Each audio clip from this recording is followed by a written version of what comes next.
Amin ya rabbal alamin. Amma ba'du. Assalamualaikum warahmatullahi wabarakatuh. Hadirin hadirat yang dikasihi Allah Subhanahu wa taala. Alhamdulillah, segala puji bagi Allah yang memberikan kita taufik, yang memilih kita lagi untuk sama-sama hadir di dalam taman-taman syurga majlis ilmu, diberi taufik oleh Allah untuk menunaikan kefarduan kewajiban solat. Diharapkan para muhibbin sekalian dalam keadaan sihat wal afiat, dalam rahmat dan ridha Allah, di dalam keampunan Allah. InsyaAllah mudah-mudahan Allah membukakan pintu-pintu ilmu yang bermanfaat kepada kita semua, serta diberi taufik untuk beramal dengan segala ilmu yang telah diberi oleh Allah Subhanahu wa taala. InsyaAllah. Amin ya rabbal alamin. Sambungan kitab malam ini, kitab tauhid, kitab Faridatul Faraid, insya-Allah kitab Faridah. Muka surat apa tadi? 37. Muka surat 37 yang ada kitab, boleh tengok insya-Allah. Dan dalil. Dan harus bagi Allah. Baik. Dan harus bagi Allah, ya.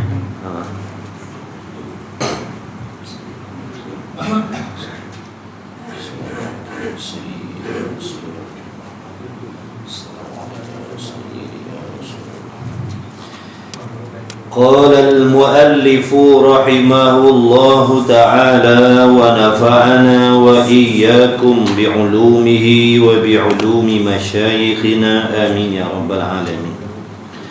Kata musannif, muka surat 37, dan harus bagi Allah Subhanahu wa ta'ala. Ini sifat yang harus bagi Allah, wajib bagi tiap-tiap laki-laki dan perempuan yang mukallaf mengetahui bahawa sesungguhnya Allah Subhanahu wa ta'ala itu bersifat dengan harus.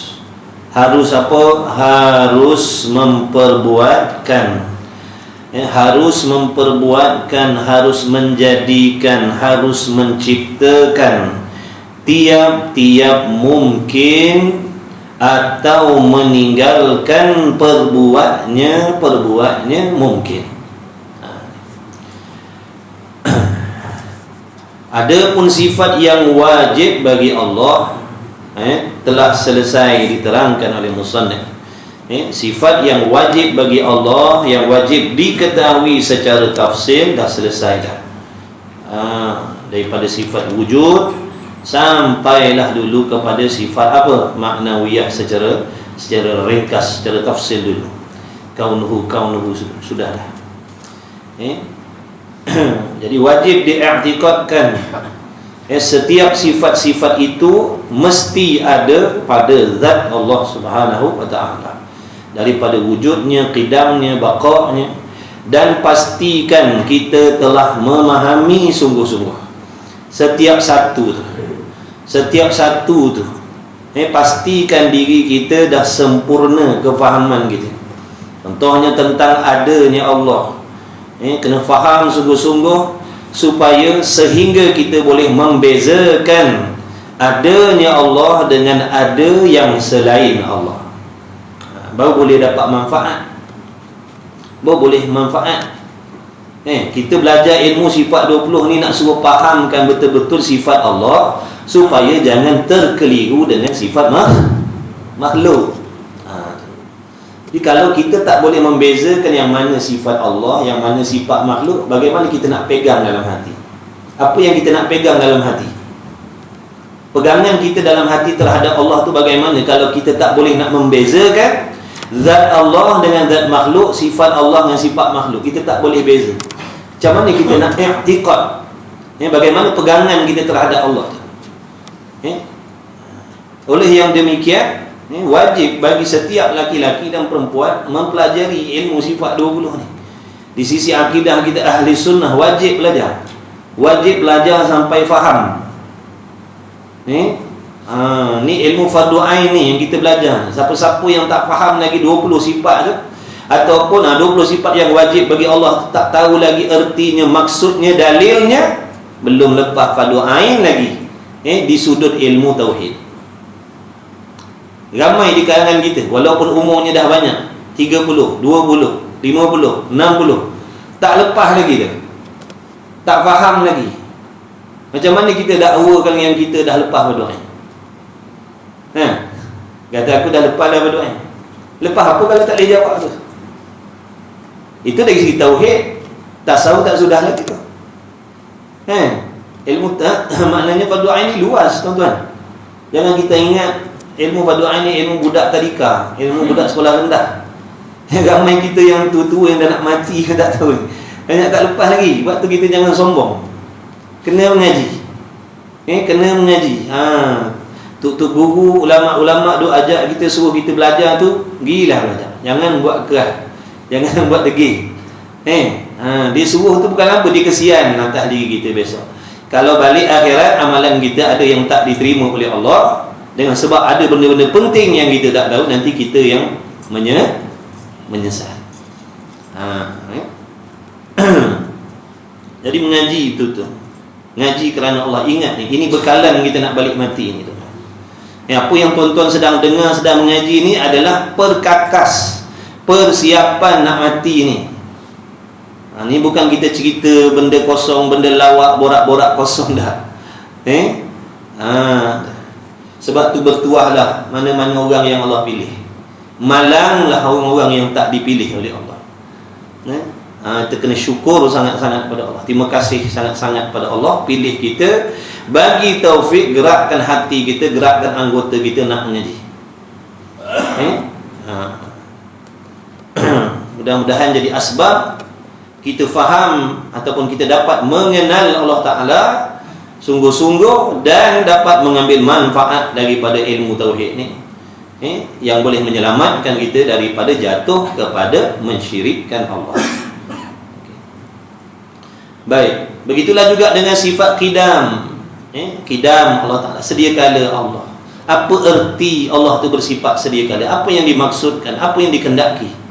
Apa perbezaan sedia kala yang disifatkan pada Allah dengan sedia kala yang biasa sering kita gunakan dalam perkataan kita? Apa bezanya? Kita kata dunia ni dah sedia kala ada, lahir-lahir sedia kala dah, sedia ada dah dunia, sedia ada dah alam ni.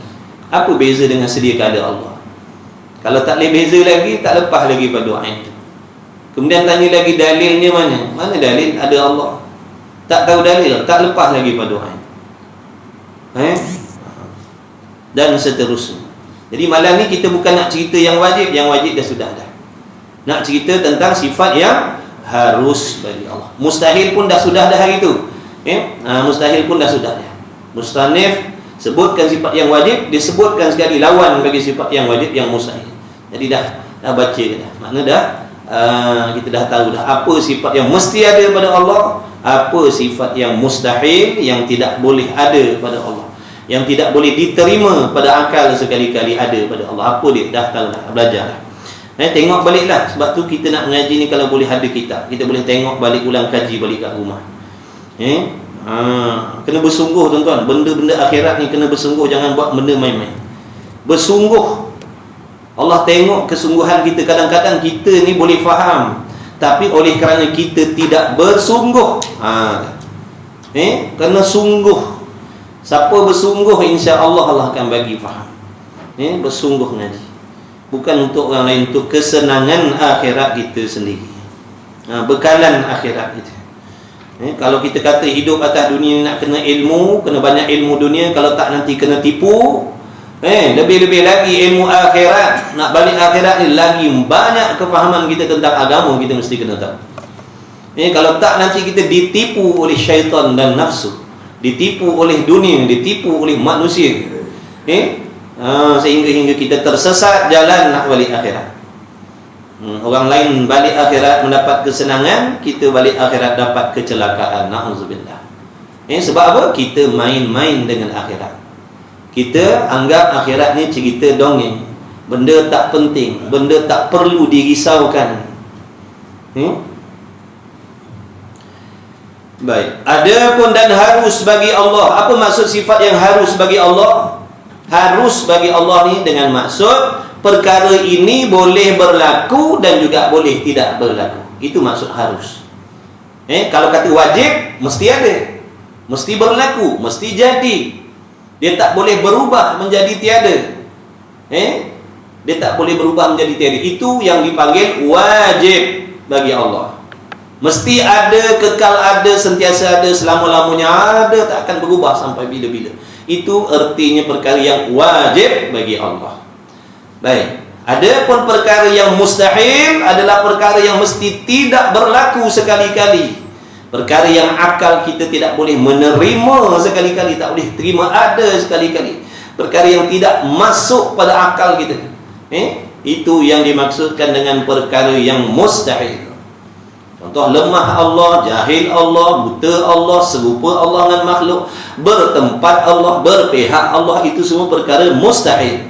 Perkara yang tak boleh diterima, perkara yang tak boleh dibenarkan sekali-kali pada akal kita. Adapun sifat yang harus bagi Allah ni, iaitu perkara yang akal kita boleh menerima adanya, dan akal kita juga boleh menerima sekiranya benda tu tiada. Allah nak jadikan pun boleh, Allah tak nak jadikan pun boleh. Itu maksud sifat yang harus bagi Allah.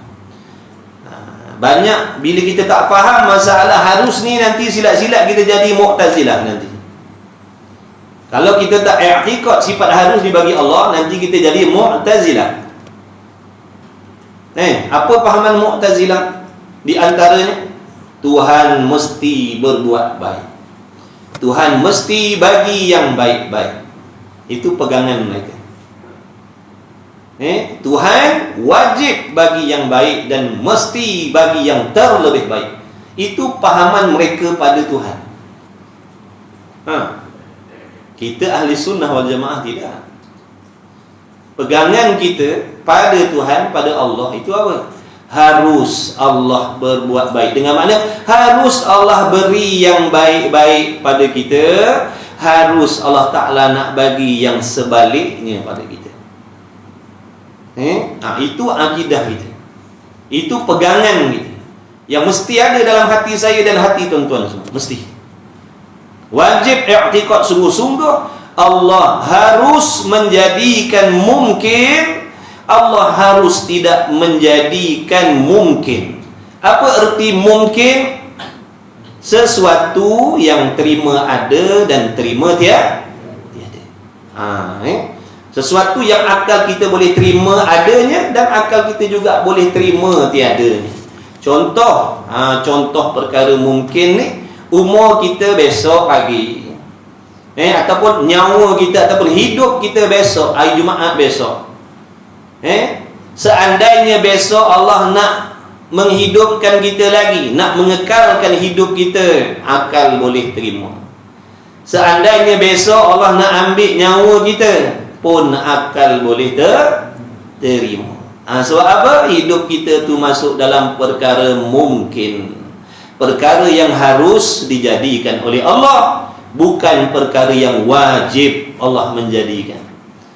Begitulah juga kesihatan kita, kesenangan kita, harta kita, pangkat kita, jawatan kita, ilmu kita, iman kita, taufik kita, semua itu harus bagi Allah menjadikan. Nampak tak? Malam ni kita dapat taufik daripada Allah, boleh semayang, boleh mengaji. Besok belum tentu.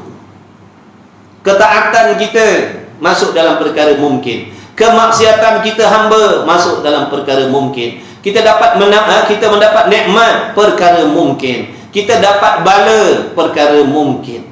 Zahir batin tu semua masuk dalam perkara mungkin. Boleh faham? Sebab tak faham sifat ni lah orang mempertikaikan Tuhan. Dia kata, kenapa Tuhan nak bagi kita ni benda tak sedap? Kenapa Tuhan ni nak mengazab? Kenapa Tuhan ni tak bagi taufik? Sebab apa keluar persoalan macam tu? Kenapa keluar persoalan macam tu kalau dia mengenal Allah? Itulah sifat Tuhan. Itulah sifat Allah. Yang nama Tuhan, yang nama Allah ni Sifat dia harus menjadikan sesuatu, harus tidak menjadikan sesuatu. Bukan mesti dia menjadikan sesuatu. Kalau Allah wajib menjadikan sesuatu, maknanya ada tekanan pada Allah. Dia tidak bebas mentadbir, sedangkan dia tu Tuhan. Betul tak? Dia mesti kena bagi kita makan. Tak boleh, dia mesti kena bagi kita makan. Maksudnya, makna ada paksaan. Dia ada paksaan. Tuhan tapi terpaksa. Tuhan apa tu? Banyak orang tak kenal Tuhan lagi, tapi tak nak mengaji. Ajak mengaji, cabut lagi. Kalau yang lari cabut lari ni dah pandai, dah faham, tak apa tuan-tuan. Kalau kita tak mengaji lagi, tak tahu, tak gerti, cabut lari, hukumnya haram, berdosa, fasik. Sebab tu kadang ulama marah kita, bukan dia sayang kita. Orang kalau kita sayang, kita takut, kita tak nak dia cedera, kita tak nak dia celaka, kita tak nak dia susah. Tu tanda orang sayang, bukan benci. Ulama suka pekik-pekikkan telinga kita, kadang-kadang marah kita sebab apa? Dia sayang kita. Kalau tak ada sifat kasih sayang dalam hati alim ulama ni, dia akan biarkan kita. Hanyutlah, pedulilah, lantaklah. Yang kena bakar, yang kena azab, yang gagal, yang mati kufur besok engkau, bukan aku. Tapi Islam tak ajar macam tu. Islam ni agama yang penuh kasih sayang. Kita dapat taufik, kita nak juga kawan-kawan kita dapat taufik. Kita dapat ilmu manfaat, kita nak juga kawan-kawan kita dapat ilmu manfaat. Itu Islam. Nampak kecelakaannya. Kalau kita tak ada akidah ni, nampak kecelakaan yang sangat dahsyat. Macam mana nak menghadapi sakaratul maut? Macam mana nak menghadapi mungkar nakir? Duduk dalam alam barzah yang tak tahu beribu tahun. Barangkali ribu tahun kita akan duduk alam barzah tu. Terpulang kepada bila nak berlaku kiamat. Andai kata kiamat 20 tahun lagi, 20 tahun lah duduk dalam alam barzah tu. Kalau kata kiamat 1000 tahun lagi, 1000 tahun lah duduk dalam alam barzah tu. Diazab. Kalau yang diazab lah 1000 tahun. Sementara nak menunggu azab neraka yang sebenar-benar besok di hari kiamat. Perjalanan akhirat bukan perjalanan main-main, bukan nak pergi Pulau Pangkor, bukan nak pergi Langkawi. Perjalanan yang sangat menakutkan, sangat menggerunkan. Kita tak akan kuasa nak menghadapi susah yang nama akhirat tu. Susah akhirat tu, tak sanggup. Tak ada siapa yang sanggup. Lepas tu ulama pesan, jangan lalai, jangan lupa, jangan leka, jangan tak belajar. Sebab dia tak nak besok kita menyesal. Beruntunglah orang yang mengambil manfaat, mengambil faedah daripada ingatan-ingatan alim ulama. Besok Allah tanya, besok malaikat tanya, dia tak boleh jawab. Itulah sebab kesombongan kau dulu atas dunia. Kau sombong dulu.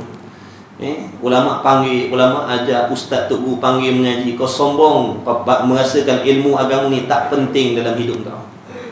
Kau rasa kau kuat, kau rasa kau hebat, kau rasa kau boleh terima azab Tuhan tu.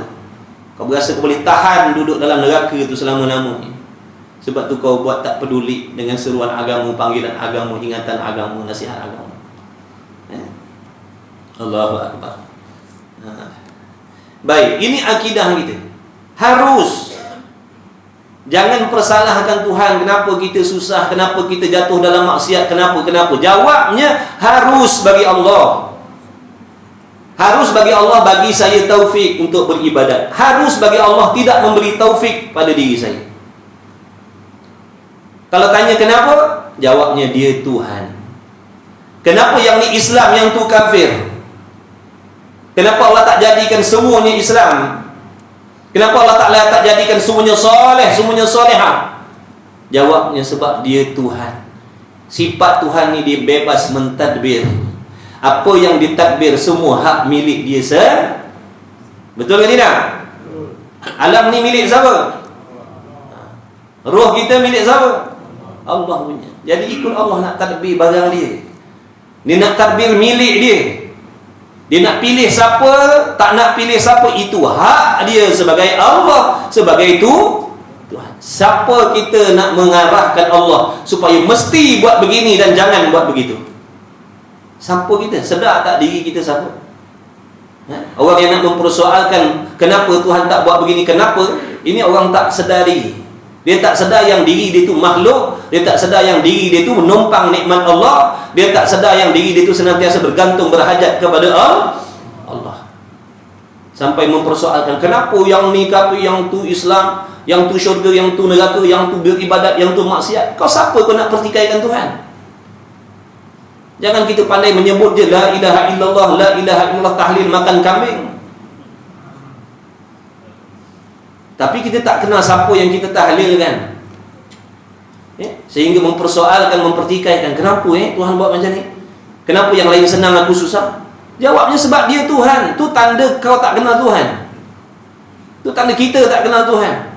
Orang yang kenal Tuhan apa? Dia tahu dan dia yakin Tuhan ni bebas nak buat apa saja. Itu Tuhan. Kalau Tuhan mesti buat begini, jangan buat begitu, kena ikut arahan, itu bukan Tuhan, itu makhluk. Yang nak ikut, kena ikut arahan benda lain ni, nak kena ikut arahan orang lain ni, itu makhluk, bukan Tuhan. Tuhan ni dia tak ikut arahan siapa. Sebab itulah kekuasaan dia. Bila kita tahu dan sedar Tuhan tu sifatnya begitu, sepatutnya kita takut dengan dia. Takut ya Allah. Takut sebab kau tak peduli siapa-siapa. Dia tak ada pilih bulu.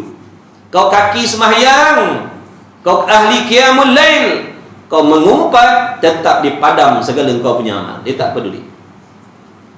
Kau pergi haji tiap tahun, buat 20 buah masjid kau wakafkan, kau berdengki, dia padam segala amal ibadat kau. Dia tak peduli. Itu Tuhan. Kena takut. Jangan kita ingat kita ni semayang, kita ni qiyamul lail, kita ni banyak sedekah, mengumpat jarang-jarang, tak apa. Siapa kita? Apa kepentingan kita pada Allah? Kita tak ada kepentingan pada Allah. Kita tak nak pedulikan syariat dia, dia tak jadi masalah. Yang masalahnya nanti kita. Kita tak nak ambil tahu tentang Tuhan, Allah tak rugi. Ya ruginya kita besok, sebab dia akan persoal tentang dia besok. Siapa Tuhan kau? Siapa Tuhan kau? Dalam kubur besok macam mana nak jawab kalau waktu dunia ni lagi kita memang tak kenal Tuhan dah? Macam mana dalam kubur tu nak jawab Allahu Rabbi? Allah lah Tuhanku. Orang yang boleh jawab ni orang yang betul-betul kenal Tuhan. Kita sifat Tuhan yang wajib, yang mustahil pun kita tak boleh nak beza. Sifat yang harus bagi Tuhan pun kita tak boleh nak beza. Macam mana nak jawab dalam alam barzah besok? Kawan-kawan kita nak tolong jawab, mak ayah kita nak tolong jawab, dah kita lah nak kena jawab sendiri. Jangan leka tuan-tuan. Atas dunia ni, waktu cari makan, cari ilmu, mesti kena cari ilmu. Makan duit tu untuk kepentingan dunia kita. Ilmu agama ni untuk kepentingan akhirat kita. Jangan leka, jangan lupa mengaji bersungguh-sungguh. Alhamdulillah Allah takdirkan tempat kita ni ada surau, ada majlis ilmu. Malang sangat kalau kita tak nak ambil peduli. Orang lain ada tempat-tempat lain, ada surau tapi tak ada majlis ilmu, ada masjid tapi tak ada majlis ilmu. Surau kita ada lengkap ilmu fardu ain, tauhidnya, fiqahnya, tasawufnya, tajwidnya ada. Kalau kita tak nak ambil, tak tahulah. Jadi harus bagi Allah memperbuatkan tiap-tiap mungkin. Mungkin tu maknanya apa? Sesuatu yang terima ada dan terima tiada. Alam ni semua mungkin.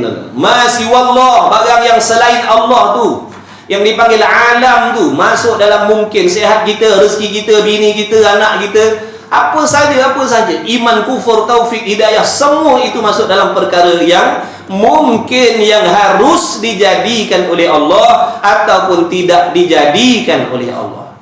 Benda ni bersangkut paut dengan keimanan kita terhadap qada dan qadar. Nampak tak? Jadi nak sempurna dalam keimanannya terhadap qada qadar, terlebih dahulu dia kena kenal, dia kena faham siapa dia Tuhan dan yakin dengan sifat-sifat Tuhan tadi. Baru dia boleh terima qada dan qadar. Kalau dah, nanti ada qada qadar yang dia tak boleh terima. Aku tak boleh terima takdir. Kenapa kau tak boleh terima takdir? Apa masalah kau tak boleh terima takdir? Dulu kau dah bersumpah, kau kata kau percaya qada dan qadar.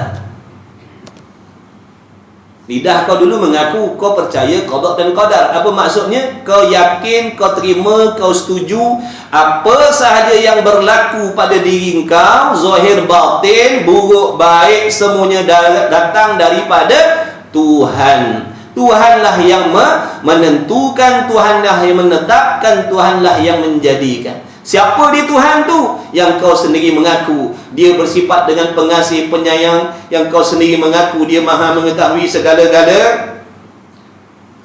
Kalau betul kau yakin yang dia mengetahui segala-gala, dia Tuhan yang pengasih penyayang, dia Tuhan yang maha suci daripada membuat zalim, kenapa kau tak boleh terima apa yang ditentukan oleh Tuhan yang kau sendiri percaya? Maknanya kau bohong, maknanya kau berdusta dengan lidah kau. Bukan mudah nak mengaku beriman ni. Sebab tu Allah uji.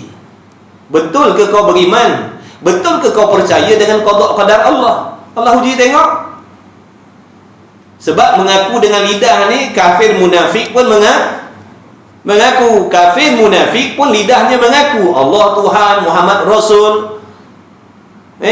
Aku beriman dengan qada dan qadar. Itu kafir munafik. Apa maksud kafir munafik? Orang yang zahirnya berkelakuan, bercakap seperti orang beriman, padahal hatinya penuh keraguan dan kesangsian terhadap Allah. Itu kafir munafik. Kekal dalam neraka ni puak-puak ni. Kafir munafik ni kekal dalam neraka selama-lamanya, walaupun di dunia dia sembahyang, haji, umrah, puasa dan sebagainya. Sebab apa? Itu pakaian luar saja. Itu pakaian luar sahaja nak melindung kekufuran yang ada dalam hati dia terhadap Allah. Jadi orang kata dia beriman, bila orang tengok dia sembahyang, orang kata oh dia beriman. Orang dengar dia pergi haji, orang kata oh dia beriman. Orang tengok dia baca Quran, orang kata dia beriman. Rupanya tu kulit luar je. Hatinya tak percaya pun dengan Allah, tak percaya pun dengan Quran. Faham tak tu kafir munafik ni apa tuan-tuan? Faham tidak? Nak masuk dalam golongan tu? Ada berani? Siapa nak daftar jadi kafir munafik? Na'udzubillah. Kafir asli, kafir munafik, kafir murtad, tiga ni kekal neraka selama-lamanya. Jadi jangan letakkan diri kita dalam tiga golongan ni. Jangan jadi murtad, jangan jadi kufur, jangan jadi kafir munafik. Kafir munafik ni yang paling bahaya sekali. Sebab tak nampak. Tak nampak kekafiran, tak nampak yang dia tu orang kafir maksudnya. Sebab apa tak nampak? Dia semayang, dia baca Quran, dia pergi haji tiap tahun. Tapi hatinya bukan percaya semua dengan Tuhan tu. Hatinya bukan setuju semua dengan Tuhan tu. Ada benda daripada Tuhan dia bangkang, ada benda daripada Tuhan dia tak terima, dia lawan. Dalam hati sembunyi, tapi lidahnya cakap macam orang beriman. La ilaha illallah katanya. Oh, tiada Tuhan melainkan Allah. Allah jelah Tuhan. Allah maha alim, Allah maha adil, Allah maha tahu. Lidahnya menipu. Jangan masuk dalam kumpulan ni. Kalau nak dapat nikmatlah hari kiamat besok. Kena risau tuan-tuan, termasuk dalam kelompok tu. Kalau tak belajar kita tak tahu. Kita ingatkan beriman, orang macam tu rupanya tak beriman. Tengok dalam kitab-kitab kalau tak percaya. Apa makna munafik yang sebenar-benar? Tengok kalau tak percaya apa saya cakap. Atau meninggalkan, dan mungkin itu tiada barang yang harus adanya dan harus tiada. Jadi orang yang faham Tuhan ni tidak wajib membuat sesuatu atas diri dia akan terima apa saja. Dia akan terima saja. Tuhan nak bagi dia baik, dia syukur. Tuhan bagi dia bala, dia sabar, dia redha, dia sangka baik dengan Allah. Nak kritik tak boleh, nak bangkang tak boleh, nak petikai tak boleh, sebab datang daripada yang maha Bila kita yakin Allah tu maha sempurna, maka qada qadar dia juga sempurna. Mustahil kalau Tuhan yang maha sempurna, qada qadarnya tidak sempurna. Mustahil kalau dia Tuhan yang maha adil, dia punya takdir dia zalim. Dah. Bila Tuhan tu bersifat adil, maka qada qadar dia juga adil. Kita nampak zalim tu sebab kebodohan kita tentang Tuhan. Kebodohan kita tentang Tuhan tu yang kita mengatakan Tuhan ni zalim dalam mentakdirkan sesuatu. Kejahilan kita. Orang yang mengenal Tuhan dah, dia tak kata begitu. Sebab dia tahu Tuhan tu apa. Tuhan tu siapa? Apa sifat Tuhan? Tu dia sifat Tuhan ni. Jangan petikai. Dia bebas mentadbir. Dia bagi kita hidup ni pun dah mujur sangat-sangat dah. Lagi pula kalau kita belajar tasawuf, dia bagi benda tak sedap, tak seronok tu ada hikmah. Nak jadikan kita orang yang sabar, supaya dapat pahala sabar. Dengan bala tu pula bila sabar menggugurkan dosa, menaikkan darjat, meninggikan darjatnya, menambahkan pahalanya, mendapat redha. Itulah di sebalik bala, benda yang tak sedap kita terima tu. Allah uji dengan benda tak sedap supaya sabar. Sabar dengan bala tu, sabar dengan kesusahan, sabar dengan ujian sakit dan sebagainya, sabar dengan ujian masalah-masalah yang ada dalam hidup kita, dalam rumah tangga kita dan sebagainya. Semua tu datang daripada Allah. Sebesar-besar apa masalah, sampailah sekecil-kecil masalah yang berlaku dalam diri kita ni, datangnya daripada kehendak Allah. Ke siapa yang menentukan, tuan-tuan? Masalah-masalah yang berlaku dalam hidup kita ni, siapa yang tentukan? Allah tu siapa?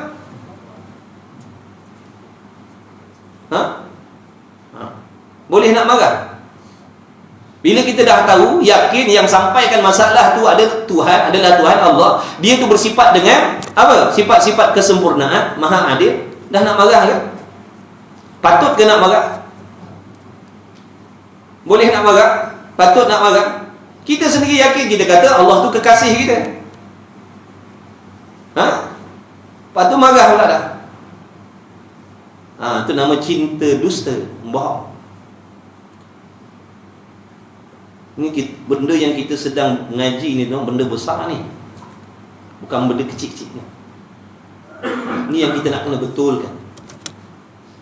Banyak orang tak peduli benda ni. Dia tahu dia semayang, dia selamat. Dia tahu dia puasa, dia selamat. Padahal ni puncanya, tunjangnya ni dia tak tahu. Sebab tu dipanggil usul tunjang dalam agama. Rosak tunjang ni, kau buatlah apa pun, semuanya takkan diterima oleh Allah. Tunjang ni tak nanti jadi Mu'tazilah. Baik. Dan dalil atas demikian itu, mana buktinya? Mana bukti yang Allah Ta'ala itu harus memperbuat mungkin, harus tidak memperbuat mungkin? Ngaji tasawuf juga, tuan-tuan, baru kita tahu apa hikmah di sebalik bala yang Allah bagi. Allah nak membuka ruang dan peluang ibadat seluah-luahnya untuk kita, supaya kita boleh rebut peluang beribadat ni sebanyak-banyaknya, mengumpul pahala sebanyak-banyaknya, supaya nanti kita mewah, kaya raya, bahagia nanti di hari kiamat. Sebab tu Allah membukakan seluas-luas ruang beribadat atas dunia ni. Sebab dunia ni memang tempat beribadat. Kalau tak ada orang fakir miskin, tuan-tuan, ada tak peluang nak sedekah? Ada? Tuan-tuan nak bagi saya duit, saya pun tak nak. Saya pun bilioner. Dah kalau semua kaya, boleh ke tuan-tuan nak sedekah? Ustaz ambil Ustaz RM1, simpan dalam duit. Ya, tak habis. Nampak ni, note berapa ni dalam poket? Ni tak ada, dah kosong, buat lawak aje. Sebab tuan bagi saya ambil. Kita tak ada. Kalau ada, buka tak ruang nak sedekah? Dapat pahala sedekah nak? Tak ada lah. Nak sedekah apa? Nak pahala sedekah apa? Dah semua kaya. Kalau tak ada, kalau tak ada orang jahil, ada tak peluang nak mendidik? Ada? Kalau tak ada ahli maksiat, ada tak peluang nak dakwah? Kalau semua Islam atas dunia ni Nabi semuanya. Ada tak ruang nak mengajar, nak mendidik? Ada? Dah nak beribadat apa? Itulah di antara hikmahnya. Kalau tak ada susah, nak sabar macam mana? Kalau tak ada dugaan, nak sabar macam mana? Sabar tu ibadat yang pahalanya berlipat-lipat kali ganda Allah bagi. Jadi Allah jadikanlah asbab-asbabnya supaya terbuka peluang beribadat. Tapi kita tak kenal Tuhan. Kenapa Tuhan bagi susah? Kenapa? Jawabnya Tuhan nak suruh kau cari pahala banyak-banyak. Jawabnya supaya kita cari pahala banyak-banyak. Ambil peluang ni. Bersabar dengan bala. Orang mukmin yang sempurna ni tuan-tuan, orang mukmin yang sempurna, bila dia dapat nikmat, mana dapat benda sedap-sedap, dapat benda seronok-seronok yang diinginkan, dapat, dia syukur. Dia syukur, dia terima kasih dengan Allah. Dengan mana apa? Dia gunakan kepada perkara-perkara yang Allah perintahkan benda. Dia sihat. Seronok tak sihat? Siapa sini tak seronok sihat? Ada? Macam tak seronok je sihat?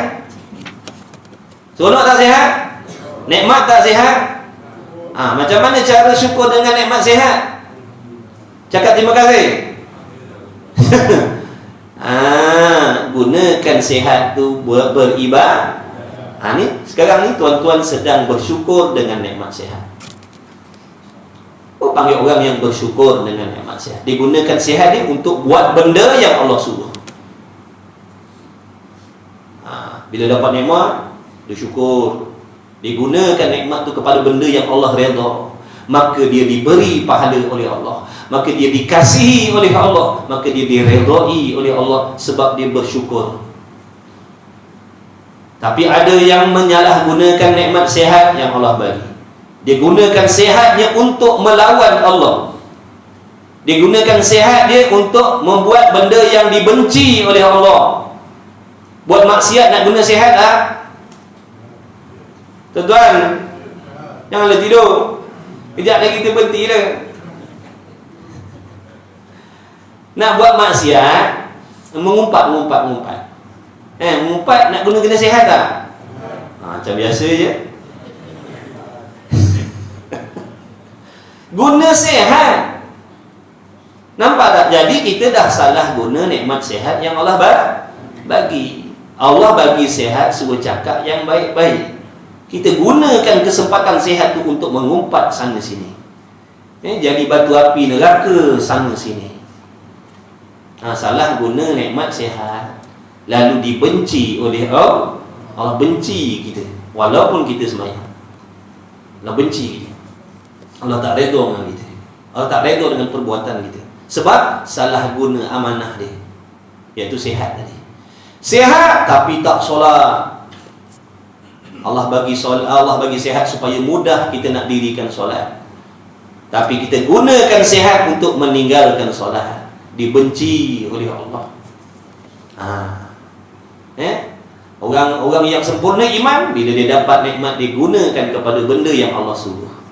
Macam sekarang ni, alhamdulillah, dengan taufik Allah, kita boleh gunakan nikmat pandangan kita, nikmat pendengaran kita, nikmat akal kita mikir tentang Allah, tentang agama. Gunakan sihat kita duduk dalam majlis ilmu, salat berjamaah. Ini namanya syukur. Alhamdulillah. Ini dengan taufik Allah. Besok belum tentu kita dipilih oleh Allah lagi ni. Sebab tu orang yang faham Tuhan tadi, dia takut, ya Allah, janganlah kau tarik nikmat taufik ni. Sebab dia tahu memberi taufik ni hanya harus bagi Allah. Harus hari ni Allah bagi, besok belum tentu. Sebab tu orang yang kenal Tuhan, dia takut, ya Allah, jangan kau tarik nikmat taufik beribadat ni, ya Allah. Besok aku nak terus solat, besok aku nak terus ngaji, besok aku nak terus cakap benda baik. Jangan tarik, ya Allah. Sebab apa? Allah Maha Kuasa nak ambil balik. Sebab hak milik dia semua, harus bagi dia. Sebab tu kita jangan sombong. Jangan sombong. Boleh buat taat, boleh buat ibadat, jangan sombong. Ingat, semua tu pinjaman Allah, harus Allah pinjamkan. Berapa ramai orang yang lahirnya Islam, matinya kafir. Berapa ramai orang yang Islam murtad. Nampak tak? Allah tarik nikmat iman dia. Rabbana la tuzigh qulubana ba'da idh hadaitana. Kan ada doa tu tuan-tuan selalu baca. Ya Allah, jangan kau tarik balik petunjuk hidayah yang kau dah bagi pada aku. Sebab dia boleh tarik, dia boleh ambil balik petunjuk yang dia bagi. Dia boleh tutup balik mata hati kita ni dengan Islam. Allah boleh tutup bila-bila masa. Contohnya mana? Tu yang murtad tu. Allah tutup lah tu. Dulu dia nampak Islam inilah yang terbaik, tapi bila Allah tutup, nampak tak? Dia kata Islam ni tak baik. Sebab tu dia pilih benda lain. Jangan sombong. Kena selalu takut, risau. Sebab kita ni ditadbir oleh Tuhan yang tak peduli kepada siapa-siapa. Dia tak peduli siapa-siapa. Itu Tuhan. Takutlah. Sebab dia jenis tak peduli orang. Siapa pun, apa pun keturunan kita, Allah tak pandang. Kita tidak ada kepentingan langsung pada Allah. Amal ibadat kita tidak ada kepentingan langsung pada Allah. Kemaksiatan kita tidak membawa kerugian pada Allah. Tapi sebaliknya, buruk baik yang kita buat kembali kepada diri kita sendiri. Kembali pada diri kita sendirilah. Jadi dalilnya mana? Dan dalil bukti demikian itu bahawasanya jika wajib atas Allah Ta'ala memperbuatkan sesuatu, kalau Allah wajib memperbuat, faham arti wajib itu apa? Wajib itu mana? Perkara yang mesti jadi, mesti berlaku, tak boleh tak berlaku, mesti berlaku. Itu maksud wajib. Jadi kalau seandainya Allah Ta'ala itu wajib membuat sesuatu atau meninggalkan dia, nescaya jadilah yang jaiz itu bertukar jadi wajib. Maksudnya, kalau Allah ni hanya bersifat dengan wajib menciptakan, maka tidak adalah yang dinamakan harus. Tak adalah benda harus, semuanya jadi wajib lah. Menjadikan makhluk wajib, menghidupkan wajib, semua wajib makna tak adalah orang yang mati. Kalau menghidupkan tu wajib bagi Allah, tak adalah yang mati. Kalau bagi iman tu wajib, tak adalah yang kufur.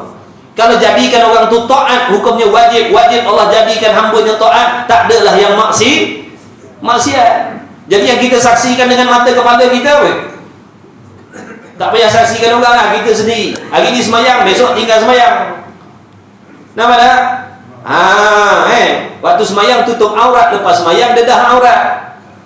Kan nampak tu? Itulah menunjukkan dalil yang menunjukkan Allah tidak wajib membuat sesuatu. Bahkan harus sahaja. Harus sahaja bagi Allah. Dah kenapa Allah Ta'ala takdirkan orang tu dapat maksiat pula, jadi maksiat pula? Allah nak uji dia. Adakah dengan sebab kemaksiatan dia putus asa dengan Allah?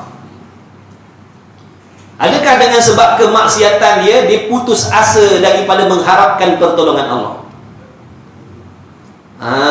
Nampak tak? Yang duduk dalam nikmat pun diuji, yang duduk dalam taat pun diuji, yang duduk dalam maksiat pun diuji.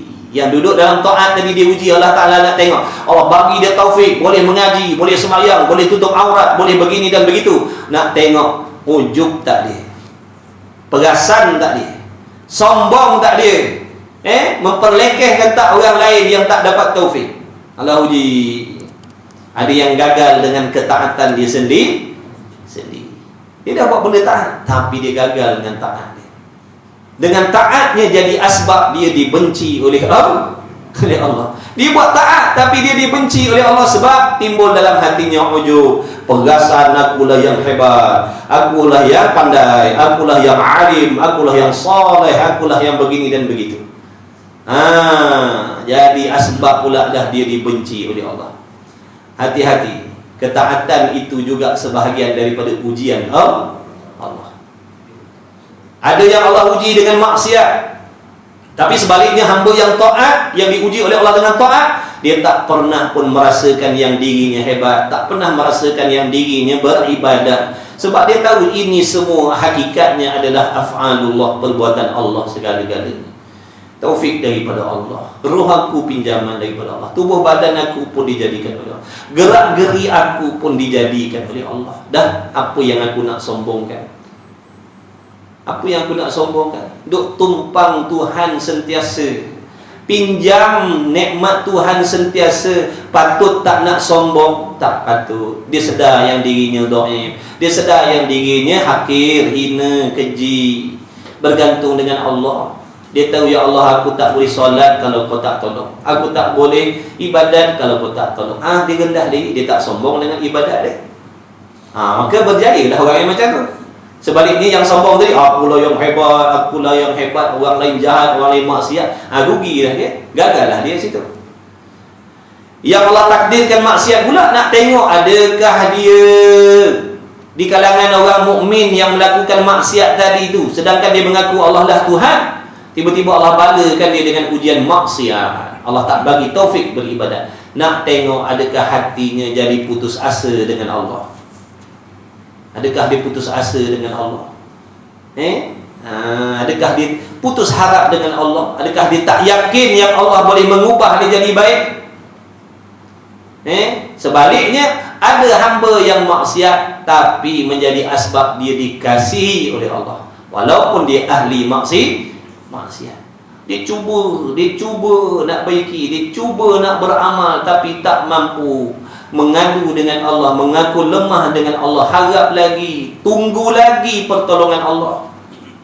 Dia ngaku dirinya tak ada daya upaya nak mengeluarkan dirinya daripada penjara maksiat tu. Dia tak mampu nak keluarkan dirinya daripada maksiat walau sekecil apapun, melainkan dengan pertolongan Allah. Dia harap pertolongan Allah sungguh-sungguh. Dia tak putus asa. Dia cuba hari-hari. Dia merayu pada Tuhan, tolonglah ya Allah, selamatkan, tolonglah selamatkan aku daripada maksiat. Aku tak kuasa nak tinggalkan maksiat kalau kau tak tolong. Ahli maksiat yang macam ni diredoi, dikasihi oleh Allah. Sebaliknya yang taat sombong tadi dibenci. Sebab tu tuan-tuan kena sangka baik. Kadang-kadang orang yang kita nampak zahirnya maksiat tu, rupa-rupanya dia dikasihi oleh Allah. Sebab hatinya tu. Kita yang semayang pagi petang siang malam ni rupa dibenci oleh Allah. Sebab apa? Sombong, lupa diri. Itulah hikmah di sebalik itu tadi. Duk tanya kenapa Tuhan jadikan yang tu beriman, yang tu tidak, yang tu taat, yang tu maksiat, yang tu dapat pertolongan, yang tu tak. Itulah hikmah dia. Dah beritahu ni? Dah tulis belum? Cepat tulis ni. Alhamdulillah. Begitu tuan-tuan. Kadang timbul soalan-soalan macam tu yang menjadikan seseorang itu jadi sangsi dengan Allah. Dia jadi ragu, Tuhan apa macam ni? Na'udzubillah. Tu Tuhan. Tak boleh komplain, tak boleh condemn. Apa yang dia buat semua betul. Adil ni apa maksud adil? Sama timbang ke? Sama berat? Apa maksud adil? Sama berat? Sama paras. Meletakkan sesuatu kena pada tempatnya, itu adil. Walaupun pada mata kita nampak sengit. Walaupun pada mata kita nampak sengit, benda tu tak seimbang pun. Adil ni maksudnya meletakkan sesuatu kena pada tempatnya. Baik, kita ni siapa? Makhluk. Kita ni siapa? Hamba Allah. Kita ni siapa? Ciptaan Allah. Zahir batin kita milik siapa? Milik Allah. Alam ni siapa punya? Allah. Allah takbir milik siapa? Milik dia. Jadi adil ke tidak sebagai Tuhan, dia nak mencorakkan alam ni ikut kehendak dia. Adil ke tidak? Dah tahu pun adil, maka jangan pertikai. Sebab dia mencorakkan hak milik dia sendiri. Dia nak bagi yang tu kaya, yang tu miskin, yang tu taat, yang tu maksiat, yang tu sehat, yang tu sakit. Ikut dia lah, milik dia. Faham tak setakat ni? Kalau yang Allah takbir tu milik orang lain, baru kata Allah tu zalim. Zalim ni makna tidak meletakkan sesuatu pada tempatnya. Contohnya, saya mentadbir hak milik orang lain, saya kontrol milik orang lain, baru saya zalim. Sebab saya mentadbir bukan milik saya. Sekarang ni yang saya tadbir milik saya sendiri. Lembu saya, Saya nak takbir macam mana, itu hak saya. Nak sembelih semua, ikut saya. Nak biarkan hidup semua pun ikut saya. Lembu saya, bukan tuan-tuan. Bukan lembu tuan-tuan. Tuan-tuan tak boleh kata, zolimnya dah. Kenapa? Dia tak sembelih lembu dia semua. Boleh katanya tu? Zolimnya dah sebab dia tak sembelih lembu dia semua. Boleh? Kalau kata zolimnya lah dia ambilnya lembu aku, dia sembelih, baru kata zolim. Tu takbir milik orang. Kena ingat, kita ni zahir batin, makan minum kita ni, sehat ke tidak ni, semua milik Allah. Milik Allah. Ikut dia nak bagi, tak nak bagi, milik dia. Dia bagi pun kena pada tempat, dia tak bagi pun kena pada tempat. Kita tak kenal Tuhan. Itulah sebab kita kata Tuhan tak adil bila bagi susah. Yang kita kenal, yang kita faham, Tuhan ni mesti layan kehendak kita. Tu baru Tuhan. Itu fahaman Mu'tazilah tu. Sayang Tuhan tak sama macam makhluk sayang kita. Makhluk sayang kita, dia akan bagi apa yang kita nak. Dia takkan bagi apa yang kita tak suka. Itu sayang makhluk, sesama makhluk. Tapi bila Allah sayang kepada hamba-Nya, dia tak bagi apa yang kita nak. Dia bagi apa yang dia nak. Diuji dengan bala, diuji dengan susah, diuji dengan begini dan begitu. Tanda dia kasih dengan seseorang hamba. Contohnya mana? Dah Nabi Rasul tu tengok. Kekasih Allah, tapi ujiannya, masalahnya jauh lebih berat, lebih besar daripada kita yang banyak buat dosa maksiat. Betul tidak? Kalau nak ikut Nabi, itulah yang dilayan dengan segala nikmat dunia. Tapi tengoklah kehidupan Nabi macam mana. Ada dia tidur dalam atas bantal lempuk macam kita, empuk macam kita. Patutnya dia tu tidur atas emas, berselimutkan emas, perak, intan, belian sepatutnya. Sebab dia kekasih Allah. Tapi dah, dialah yang paling berat ujian. Dia yang paling lama lapar daripada kita. Pernah kita ikat batu kat perut kita, tahan lapar? Tak ada. Tapi dia kekasih Allah, sampai berikat perutnya dengan batu. Nampak tak? Itu tanda bila Allah sayang seseorang, Allah akan uji dia dengan ujian yang berat-berat. Sebab Allah nak bagi pahala yang banyak bagi dia. Allah nak naikkan darjatnya, makamnya di sisi Allah. Tapi kita tak kenal Tuhan, tak faham, tak nak ambil tahu. Jadi kejahilan kita tentang Tuhan itu sendiri yang memberi fitnah pada diri kita, yang memberi bala pada diri kita sendiri. Sebab kejahilan kita sendiri tentang Tuhan, tak nak ambil tahu tentang Tuhan. Jadi kejahilan itu makan diri kita balik. Sebab tu jangan duduk dalam kejahilan. Kena keluarkan diri kita, kena ngaji, kena belajar sungguh-sungguh.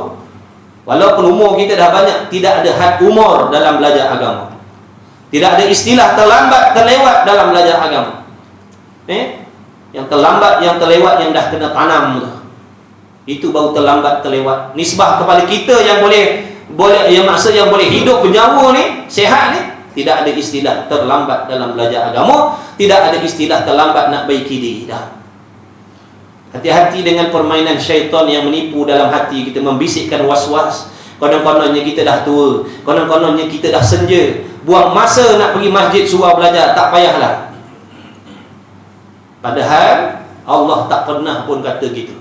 Nabi tak pernah pun kata begitu. Belajar agama ni nak berubah ni syaratnya begini-begini. Dah selagi tak sampai nyawa ke halqum, tak terbit matahari di sebelah barat, masih lagi terbuka luas ruang dan peluang nak kembali kepada Allah. Sejahat mana pun, sebanyak mana pun dosa dia, sebesar mana pun dosa dia, seleka mana pun, dah puluh tahun leka daripada Allah, dengan dunia, pagi petang siang malam, minum arak, berjudi, berzina dan sebagainya, Allah masih lagi nak terima dia kalau dia sudi nak kembali kepada Allah. Kalau dia sudi nak kembali kepada Allah, Allah lebih sudi nak terima dia. Tapi kalau dia sendiri tak sudi, Allah tak bagi. Kalau dia sendiri tak sudi, Allah pun tak sudi. Tapi kalau dia sudi, Allah terlebih sudi nak terima dia sebagai hamba Allah. Allah terlebih sudi nak mengampunkan segala dosa-dosa. Kita ni ditipu oleh syaitan. Nafsu duk tipu akal kita. Dengan sebab kita tak nak belajar ilmu tauhid, ilmu tasawuf ni lah, kita tak tahu cara nafsu dan syaitan menipu akal kita. Sehingga kita merasakan apa yang terlintas dalam hati ni betul lah. Betul lah aku ni dah lambat. Betul lah aku ni tak pernah buat taat. Tak ada alang-alang ni. Makna tak ada faedah aku nak berubah dah, terlambat dah. Siapa kata begitu? Setan je yang kata begitu.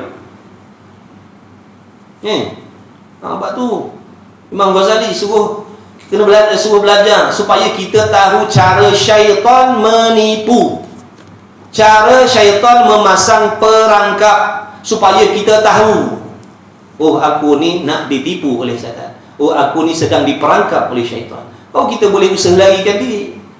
Tapi kalau kita tak ada ilmu, kita rasa macam, oh ya tak, yalah, rasa macam betul aja apa yang dibisikkan tu. Rupanya perangkap. Ni setan marah ni. Setan marah tuan-tuan belajar. Dia kata habis dah peluang aku nak menipu puak-puak Sungai Udang. Tak apa, dia kata akan datang, aku akan pastikan yang dia tak akan dapat hadir kuliah. Persiap kau, dia kata. Oh kau tahu rahsia aku ni, persiap kau. Dia tak puas hati dengan kita tuan-tuan. Dia tak akan pencen. Dia tak akan letak senjata dia.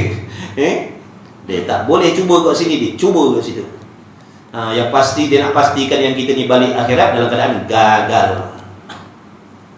Itu target dia. Baik, jadi kalau Allah Ta'ala tu wajib membuat, wajib buat, semuanya hidup lah, tak ada yang mati. Nampak tak tu? Maka diketahui daripada demikian itu bahawasanya Allah Ta'ala itu tiada wajib atasnya memperbuat sesuatu daripada mungkinah. Ingat tu, ini akidah kita. Allah tidak wajib membuat sesuatu. Harus sahaja bagi Allah. Harus Allah bagi sihat, harus Allah bagi sakit, harus Allah bagi taufik, harus Allah tarik taufik, harus Allah jadikan itu orang tu taat, harus Allah tak jadikan dia maksiat. Itu ikut Tuhan. Ikut dia. Faham tadi tu? Tuhan ni ikut dia. Mudah. Tuhan ni ikut dia, nak tadbir, ikut dia. Kok mana pun dia nak corak, nak warna begini, warna begitu, tetap dia adil, tetap ya. Sebab apa? Sebab yang dia sedang warnakan ni adalah alam milik dia sendiri. Jangan kita berasa kita punya pula. Sebab kita berasa diri kita ni kita punya, tu yang jadi macam tu. Kalau dia rasa yang diri dia, milik dia, nikmat yang ada pada diri dia ni Tuhan punya, dia takkan kata begitu. Dia takkan kata Tuhan tak adil. Lainlah milik kita, sehat kita ni kita punya. Tiba-tiba Tuhan ambil sehat milik kita, baru kata Tuhan tak adil. Sebab apa? Rampas milik kita. Ni dah sehat dia punya, dia nak ambil balik, ikut dia lah. Dia dah bagi pinjam pada kita berbelas tahun, kita pun terima kasih pun tidak. Dia ambil balik, ikut dia. Betul? Betul ke tidak? Apa ni macam mana agak-agak kalau datang ujian macam mana? Inilah tujuan kita belajar, supaya sentiasa bersangka baik dengan Allah. Biar ada perubahan sebelum kita belajar, sebelum kita faham dan kita dah faham. Biasa dengar orang kata, aku tak boleh terima takdir, aku tak boleh terima takdir. Ni kenapa nak keluar perkataan macam tu kalau kenal Tuhan? Faham tak apa yang kita cakap ni? Tak terima takdir ni makna menolak ketentuan Allah. Tak terima apa yang Allah tetapkan. Apa alasan tak boleh terima? Kalau Allah tanya kita, nanti kita nak jawab macam mana? Cuba berlatih jawab sekarang. Cuba bagi jawapan satu. Aku tak boleh terima takdir. Baik, kenapa? Wakil. Boleh jawab tak? Tak ada jawapan.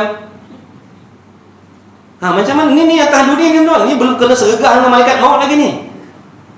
Ni belum kena sergah dengan malaikat maut lagi ni. Belum kena sergah dengan malaikat muka nakir. Kita nak jawab macam mana? Besok kalau ditanya, kenapa kau tak boleh terima takdir aku? Kita nak jawab apa?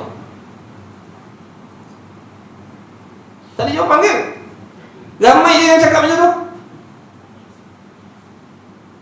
Oh tak boleh. Ingat boleh. Sini tak boleh jawab kan tuan-tuan. Duduk dalam aircon, kejap lagi boleh makan. Kalau ada lah. Pun tak boleh jawab dah. Macam mana nak berdepan dengan malaikat yang sangat menakutkan, menggerunkan tu, nak tengking kita, tak dapat dah sesahnya kita, tak benam dalam bumi, tak ada siapa boleh nolong. Macam mana nak jawab? Macam nak keluarkan lagi perkataan aku tak boleh terima takdir. Ingat baik-baik. Sini pun tak boleh jawab, dalam kubur lebih-lebih lagi tak boleh jawab. Dia kata aku tak boleh terima takdir. Aku tak boleh terima takdir. Apa alasan kau tak boleh terima takdir? Siapa kau? Kau nak ikut, kau nak Tuhan ikut kehendak kau? Besar sangat kita sampai Allah nak kena ikut kehendak kita pula. Cuba tanyakan pada soalan-soalan macam tu pada diri kita.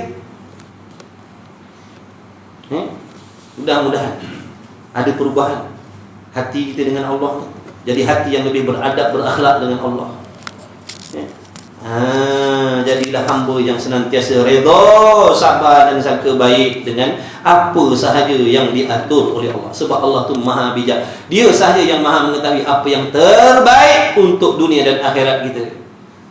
Siapa yang lebih tahu benda yang terbaik untuk kita dunia akhirat? Siapa yang lebih tahu? Kita ke Allah? Dan bila yakin Allah, jangan petikai, sebab kita yakin Dia lebih tahu apa yang baik untuk diri kita.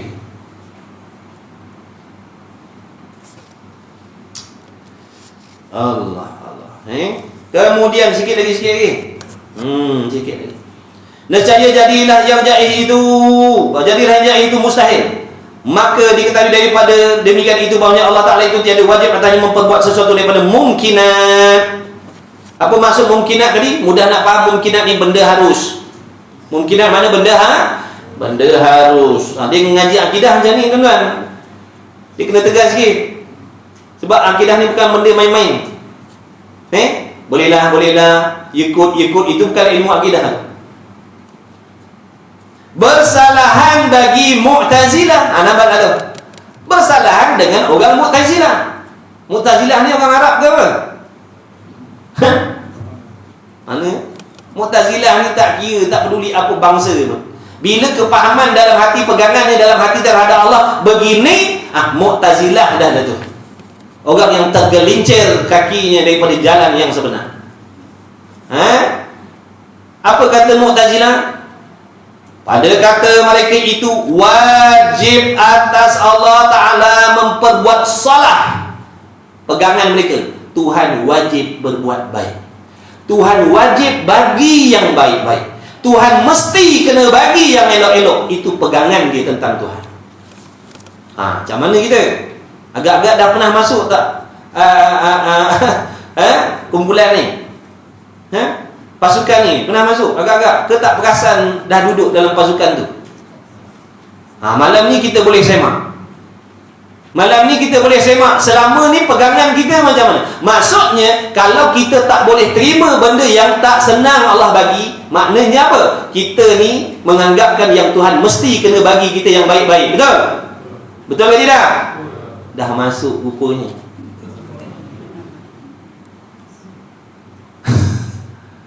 Tak sedar rupa dah mujur ngaji mana ni. Tapi tak tahulah kalau nak kekal dalam kumpulan tu. Tapi kita dah beritahu dah ni. Ulama' dah beritahu. Asbab majlis ilmu malam ni, hakikatnya Allah yang nak menyedarkan kita tentang kesalahan kita. Dah bila kita kata begini, aku tak boleh terimalah Allah bagi bala. Maksudnya apa tu? Maksudnya pada kita, Tuhan ni kena bagi yang baik-baik. Betul ke tidak? Betul tak maksudnya begitu? Cuma kita tak cakap.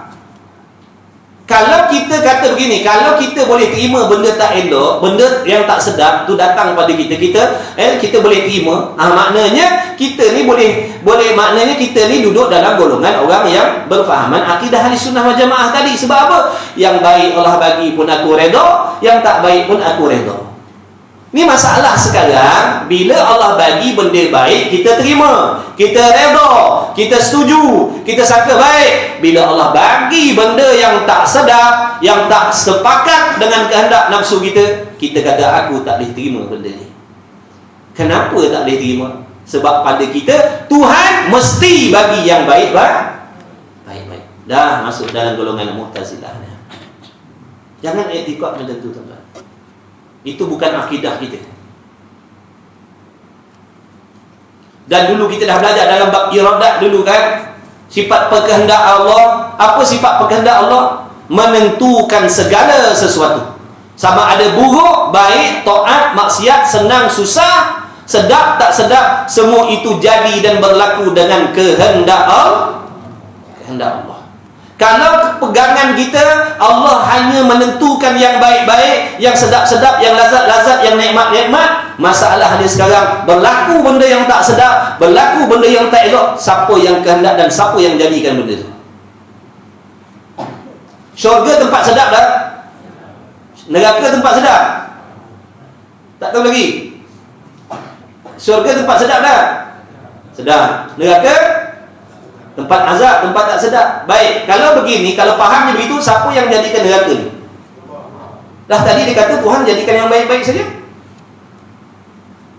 Pahaman dia tadi, Tuhan jadikan yang baik-baik saja. Masalahnya sekarang ni, neraka tu siapa yang jadikan? Mengikut pahaman ni, kalau ikut pahaman ni, makna neraka tu bukan Allah yang jadikan. Sebab pada dia, Allah ni jadikan yang elok-elok, yang baik-baik sahaja. Neraka tempat tak elok, neraka tempat tak sedap, tempat azab. Jadi masalahnya sekarang, siapa yang jadikan neraka tu kalau bukan Allah? Jadi dengan sendiri. Siapa boleh jawab? Kalau dia kata yang baik-baik saja Tuhan jadikan, yang tak baik bukan Tuhan jadikan. Jadi sekarang ni yang tak baik tu siapa yang jadikan? Tempat tak baik tu, neraka tu, siapa yang buat? Ada Tuhan lain? Ini yang kita nak kena betulkan. Ini yang disuruh mari mengaji tauhid ni. Bukan orang ngajak mengaji tauhid ni sebab nak kata orang tak beriman, dah. Nak suruh semak balik kepahaman kita tentang Allah ni betul ke salah. Tu yang diajak mengaji ni, semak balik. Kalau betul apa yang kita belajar dengan apa yang kita pegang selama ni, alhamdulillah.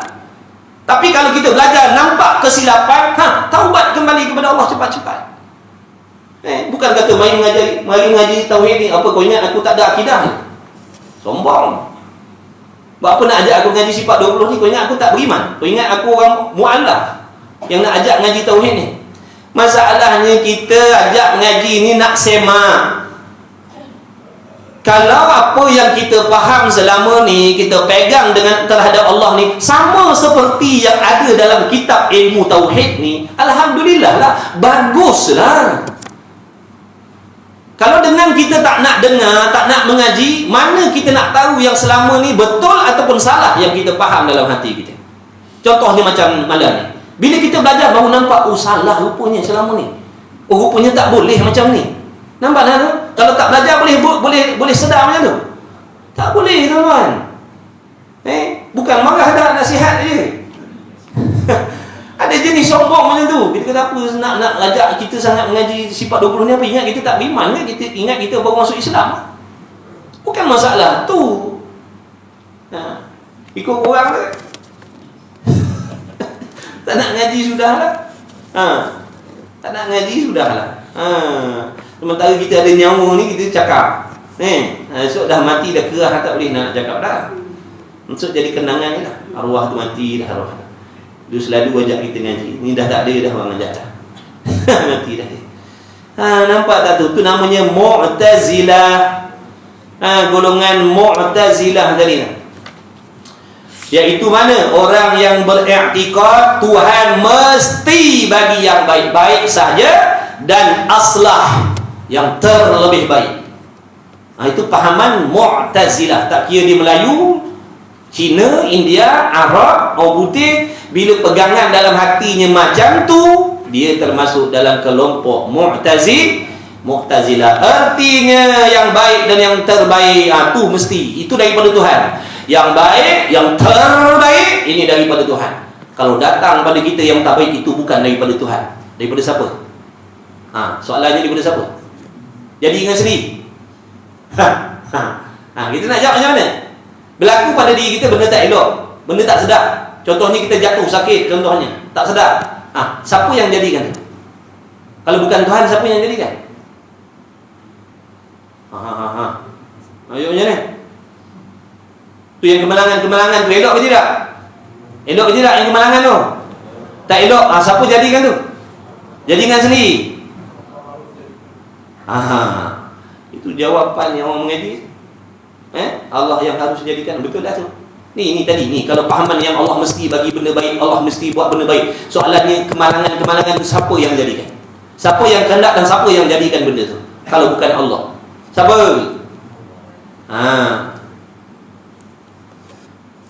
Ya Karim, buruk baik semuanya daripada Allah. Itu akidah kita ahli sunnah wal jamaah. Cuma dalam kuliah-kuliah dan ceramah-ceramah kita kadang dengar yang baik daripada Allah. Segala kelemahan kekurangan tu daripada diri saya sendiri. Itu namanya adab. Beradab dalam bercakap. Bukan ustaz tu Mu'tazilah. Faham? Amakan tuan-tuan kata menyesal kita ngaji malam ni. Mu'tazilah rupanya. Penutup tadi baru tahu. Dan itu adab. Adab bercakap. Ada pun akidahnya tetap yang baik buruk tu hakikatnya daripada Allah. Itu adab bercakap namanya. Adab dengan Tuhan, adab dengan Allah. Kena cakap macam tu. Yang baik, yang sempurna yang kau tengok daripada diri aku ni semuanya daripada Allah. Yang kau tengok aku buat dosa, buat maksiat tu, itu kelemahan aku sendiri. Itu usaha ikhtiar tu. Itu nama menghinakan diri. Yang itu namanya akhlak dengan Allah. Yang baik dia. Maka harus baginya Allah Ta'ala memperbuat keduanya. Ingat tu. Harus bagi Allah memperbuat keduanya. Yang baik ke, yang tak baik ke, harus bagi Allah. Dan ketiadaan memperbuat keduanya. Allah Ta'ala tak nak buat yang baik-baik, terserahlah. Dan salah itu barang yang membetuli fasad, seperti iman pada membetuli kufur, dan sihat membetuli sakit. Dan aslah barang yang membetuli salah, seperti memberi makan agar seorang makanan yang sedap, pada membetuli memberi makan yang tiada sedap. Maknanya yang baik dan yang terlebih baik. Tuhan mesti macam tu. Kata mereka Mu'tazilah. Kita dah Allah nak bagi yang tu makan sedap, yang tu nak Allah nak bagi dia lagi sedap, ikut Tuhan. Kalau Mu'tazilah, bila Allah bagi yang tu sedap, yang ni Tuhan mesti bagi yang terlebih sedap daripada tu lagi. Itu Mu'tazilah. Ahli sunnah wal jamaah tidak. Allah nak bagi yang tu tak sedap, yang tu sedap, harus bagi Allah. Allah Ta'ala nak bagi yang tu sedap, yang ni lebih sedap, harus bagi Allah. Allah nak jadikan yang ni kaya, yang ni pula lebih kaya daripada dia, harus bagi Allah. Yang ni Allah Ta'ala nak takdirkan dia sederhana, yang tu miskin, harus bagi Allah. Yang tu miskin, yang tu terlebih kaya, harus bagi Allah. Ingat tak? Boleh faham? InsyaAllah. Rasa menyesal tak ngaji mana ni? Tak ada. Alhamdulillah. Syukur. Alhamdulillah. Mudah-mudahan Allah Ta'ala perbaiki amalan kita dan selamat kita balik akhirat, tuan-tuan. Akhirat ni sangat menakutkan, sangat menggerunkan perjalanan dia. Kalau kita tak cukup ilmu, tak cukup persiapan, nanti kita akan menyesal selama-lamanya. Biarlah Allah tunjukkan kesegapan, Allah tunjukkan kesalahan kita waktu kita hidup, sebab kita ada peluang nak baiki. Daripada kita tahu akidah kita sesat selepas daripada kita mati. Ini malang sangat-sangat. Bila dah mati besok baru tahu rupa-rupanya pegangan dalam hati kita salah waktu hidup dulu. Ini dah tak boleh nak repair dah, tuan-tuan. Tak boleh nak taubat dah, tak boleh nak minta ampun dah. Tu hikmahnya Allah jemput gitu, Allah panggil gitu. Daripada pelbagai peringkat umur, kesihatan yang macam-macam, Allah pilih. Itulah kata tadi hak Tuhan. Kenapa kawan-kawan kita tak dipilih oleh Allah? Kenapa kita? Sebab itulah tanda-tanda keharusan Allah tadi. Patutnya kita rasa mujur, ya Allah, Alhamdulillah, padahal kau tak wajib pilih aku, tapi kau pilih. Tak wajib pun kau ambil aku yang lupa, yang leka, yang lalai pendosa ni. Tak wajib pun kau ambil aku letakkan dalam majlis ilmu. Tak wajib, tapi kau pilih juga, ya Allah. Mujurnya Alhamdulillah. Macam tu sepatut rasa macam tu. Mudah-mudahan dengan berkat majlis ilmu kita pada malam, dengan berkat malam Jumaat ni, yang Allah Ta'ala melipat kali gandakan apa sahaja amal ibadah, mudah-mudahan kita semuanya diampunkan oleh Allah Subhanahu Wa Ta'ala. ibu bapa kita, anak isteri kita, sahabat andai kita, kawan-kawan kita. Mudah-mudahan dipanjangkan umur yang berkah, diberi rezeki yang luas yang halal lagi berkah, dipermudahkan segala urusan dunia dan akhirat, dijadikan anak-anak kita anak soleh solehah. Mudah-mudahan Allah jauhkan kita daripada terpesona terpedaya dengan fahaman-fahaman yang sesat lagi menyesatkan. Mudah-mudahan semuanya husnul khatimah insyaallah, amin ya rabb alamin. InsyaAllah mudah-mudahan kita jumpa lagi di masa akan datang. Bismillahirrahmanirrahim. Alhamdulillahirabbil alamin wassalatu wassalamu ala rasulillah. Allahumma rabbana fa'na bima 'allamtana, rabbana 'allimna alladhi yanfa'una, rabbana faqih ahlana wa qurrabatil lana fi dinina ma ahli qutri muthawadat rasulullah sayyidina Muhammad walhamdulillahirabbil alamin. Taqabbalallahu minkum minna wa minkum taqabbal ya karim.